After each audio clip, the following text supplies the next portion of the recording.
I was ready for a real challenge. The woods were completely dead. I'm so cold out here.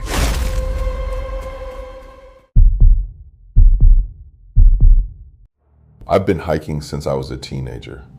For me, there is nothing better than escaping the noise of the city and just burying yourself deep into the wilderness.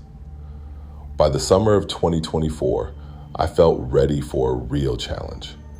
I decided to do a 4-day solo backpacking trip along a remote section of the Appalachian Trail in Virginia. If you know anything about the Appalachian Mountains, you know they are beautiful, but they also carry a lot of weird history. People go missing out there.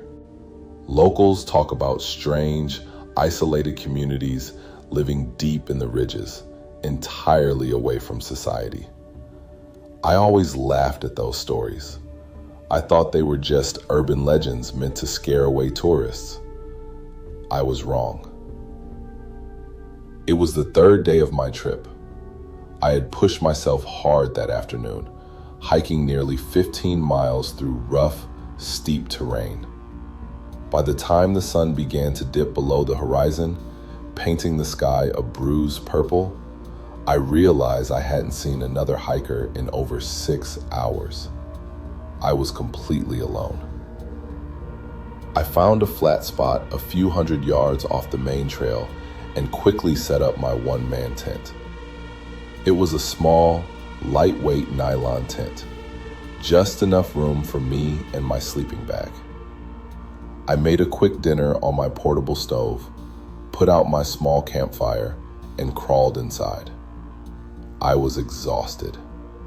Within minutes of zipping the tent shut, I fell into a deep sleep. It was around 1:14 a.m. when I woke up suddenly. You know that feeling when your brain instantly snaps from dead asleep to wide awake because your instincts are screaming that something is wrong? That's exactly what happened. I lay perfectly still inside my sleeping bag, staring up at the dark nylon ceiling. At first, I couldn't figure out what had woken me, but then it hit me. The woods were completely dead. When I went to sleep, the forest was alive with sound. Crickets were chirping, frogs were croaking from a nearby creek, and the wind was rustling through the trees. Now, nothing. Absolute, suffocating silence. In the hiking community, they call this the zone of silence. It usually means a major apex predator, like a mountain lion or a large black bear, has entered the immediate area, causing all the smaller wildlife to freeze to avoid being detected. My heart began to hammer against my ribs. I reached out into the dark, my fingers wrapping around the cold handle of my hunting knife. I didn't own a gun, so this knife and a small can of bear spray were my only defense. I held my breath, listening so hard my ears literally throbbed. Then I heard it. Crunch. It was the unmistakable sound of a dry leaf breaking. It came from about 20 feet. Suddenly, the footsteps stopped right outside my tent door. I could hear it breathing, but it didn't sound like an animal. Animal breathing is heavy, wet, and rhythmic. This breathing was shallow, raspy, and broken. It sounded like a human trying very hard to remain quiet, but failing. My hands were shaking so badly, I could barely hold the knife. I knew I couldn't stay in the dark anymore. I needed to see what I was dealing with. With my left hand, I grabbed my tactical flashlight. I pointed it directly at the front wall of the tent and clicked it on.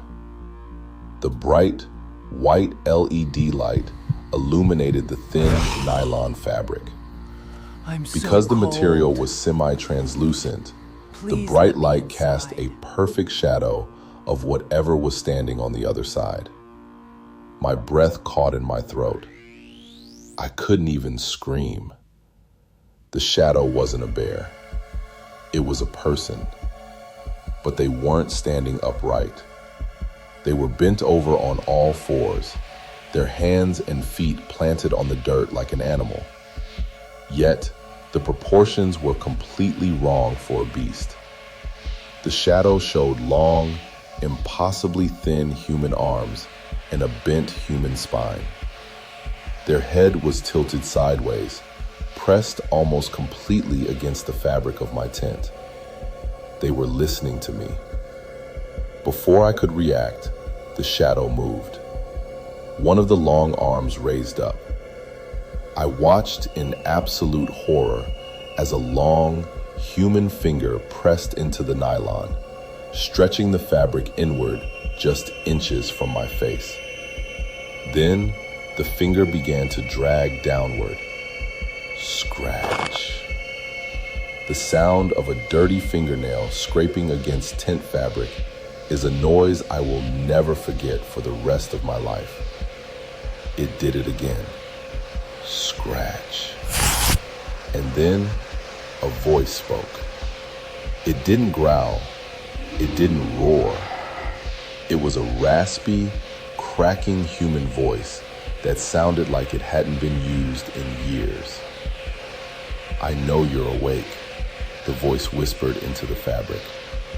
I'm so cold out here. Please, let me inside. Adrenaline took over. I didn't think, I just reacted. I didn't try to open the front zipper. Instead, I took my hunting knife and drove it with all my strength into the back wall of the tent. I sliced downward, ripping a massive hole in the nylon. I scrambled out of the rip backward, tumbling into the cold night air. I didn't grab my backpack. I didn't grab my boots. I was in my socks and t-shirt, holding nothing but a flashlight and a knife. The moment I hit the dirt outside, I shined my flashlight back toward the front of the tent. Through the trees, I caught a glimpse of him. It was a man. He was incredibly thin, wearing nothing but filthy, tattered blue jeans. His skin was deathly pale, and his hair was matted with mud and leaves. But the most terrifying part was his eyes. When the flashlight hit his face, his eyes didn't look normal. They were wide, unblinking, and filled with a manic, wild madness. The second the light hit him, he dropped back down onto his hands and knees and scurried backward into the thick brush with unbelievable speed, like a startled spider. I didn't wait around. I turned and ran. I ran through the pitch-black woods, blindly tearing through briars and branches. My socks were shredded within minutes, and my feet were bleeding, but I didn't care. I could hear branches snapping in the distance behind me, but I didn't look back. I ran for 3 agonizing miles until I finally hit a paved state highway. I collapsed onto the asphalt, screaming for help until a passing trucker finally saw me at 3 a.m. and pulled over. The police went out to my campsite the next day. They found my tent destroyed, my gear scattered, and human footprints all over the dirt. But they never found the man. The rangers told me there had been reports of a deeply disturbed, violent vagrant living illegally in those caves for months, evading authorities. I still go hiking sometimes, but I never go alone. And every time the woods go completely quiet, I pack up my things and I leave.